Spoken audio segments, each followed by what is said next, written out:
Bonjour à toutes et à tous, vous êtes bien sur Grand Lille TV pour faire un point sur les actualités de ce vendredi en cette veille de week-end. Mais justement, le week-end arrive et c'est l'occasion de faire un point sur vos prévisions météorologiques qui sont positives. Le soleil devrait être bien présent sur le nord et le Pas-de-Calais d'ici samedi et dimanche, avec quelques voiles nuageux, mais rien de très important qui pourrait stagner sur le pourtour notamment de Lille ou encore de Douai. Quant aux températures, eh bien, elles sont très douces pour ce début du mois d'octobre, puisqu'on aura environ 20 degrés, même 25 degrés de prévus pour les maximales pour le département du Nord, et puis un petit 20 degrés seulement pour le territoire du littoral. Ça reste encore très doux pour ce début du mois d'octobre, on le rappelle, en ce début de l'automne. Et place désormais à l'actualité. Depuis le 1er octobre, l'hôpital d'Armentières est placé sous tutelle de l'ARS, comme la moitié des hôpitaux de la région. Cet hôpital ne va pas bien financièrement. Plusieurs raisons expliquent les difficultés de cette structure. D'abord, sa situation géographique entre Hasbrook et Lille, deux villes qui sont déjà bien loties en établissement de soins. L'hôpital d'Armentières souffre aussi de la concurrence avec le privé qui peut verser de meilleurs salaires aux médecins. Désormais, l'agence régionale de santé va donc gérer l'administration de l'établissement et va devoir chercher à faire des économies pour rééquilibrer le budget. Cette mise sous tutelle va durer un an. Le premier bilan se fera dans les 6 mois d'ailleurs. Place tout de suite aux propos de Rémi Pauvreau, le président de la Fédération hospitalière des Hauts-de-France. Il explique plus en détail pourquoi aujourd'hui cette situation est en place à l'hôpital d'Armentières. Pourquoi il est un peu plus fragile? Parce qu'il y a un cumul de déficits, parce qu'il y a un problème de situation de cet hôpital entre Hasbrook et le centre hospitalier de Lille, et il y a un problème de permanence des soins par des médecins. Il y a eu beaucoup de mutations de médecins, parce qu'il y a aussi une concurrence avec le privé. Et donc cette fragilité, je dirais, structurelle de cet hôpital amène à cette situation qui, effectivement, a amené l'ARS à prendre ses dispositions. Il est un peu facile de dire que c'est de la faute du directeur. C'est un peu la tendance actuelle. C'est-à-dire que je rappelle que les directeurs sont nommés par l'ARS et sont évalués chaque année par les ARS. Donc voilà, c'est une situation beaucoup plus complexe qui pèse sur l'ensemble des hôpitaux de la région. Rémi Pauvreau qui exprime également les solutions qui pourraient aujourd'hui permettre à l'hôpital d'Armentières d'être mieux loti et de sortir la tête de l'eau. On l'écoute à ce sujet.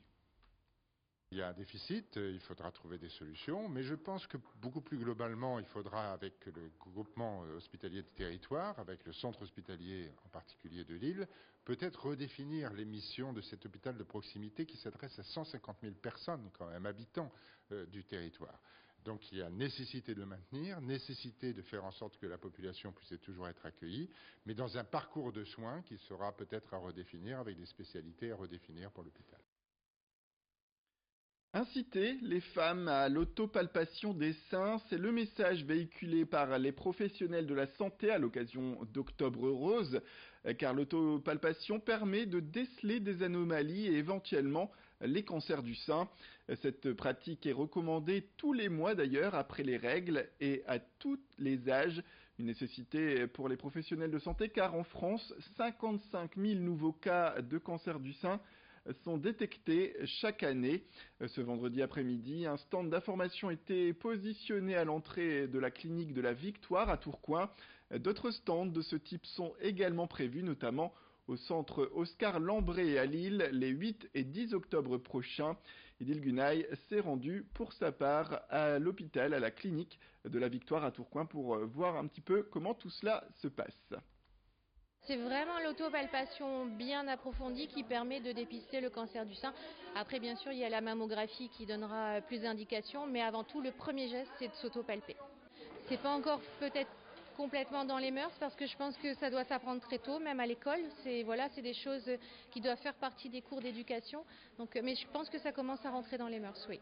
Et il n'y a pas d'âge en fait pour l'autopalpation. C'est-à-dire qu'il faut apprendre très tôt aux jeunes filles parce que dès elles ont des cycles et des choses comme ça, il faut leur apprendre à s'autopalper de la bonne façon parce que malheureusement le cancer du sein n'a pas d'âge.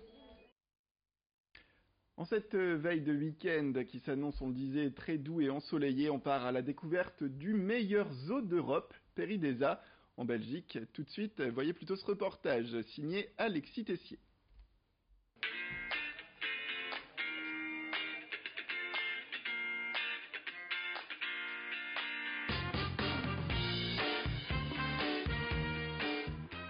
Paradisa, élu cette année meilleur zoo d'Europe.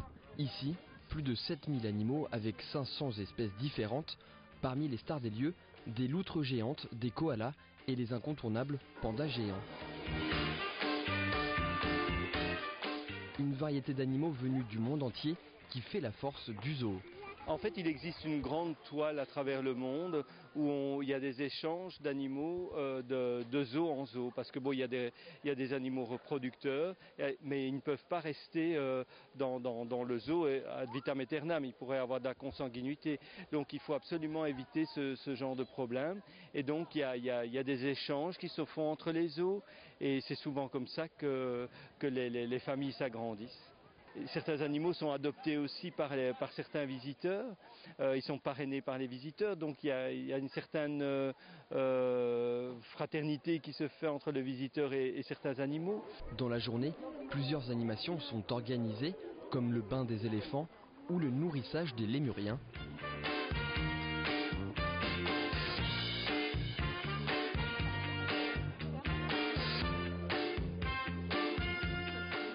Le zoo est divisé en plusieurs mondes en référence aux différentes parties du globe. Ici se mélangent faune et flore. Ici on n'est pas vraiment dans un parc zoologique, on est dans un parc tout court où il y a plusieurs mondes qui sont représentés et c'est en fait globalement c'est le monde entier avec ses différents continents, ses différentes cultures. En général les gens qui viennent pour voir des animaux. Mais ils sont très surpris justement par le côté architectural du lieu et le côté richement végétal de l'endroit. Le but c'est de faire voyager les gens et de les faire rêver, tout simplement. Paradisa est en constante évolution. Le zoo devrait accueillir un nouveau monde, celui des animaux polaires. Et bientôt, il sera possible pour les visiteurs de loger directement dans le parc.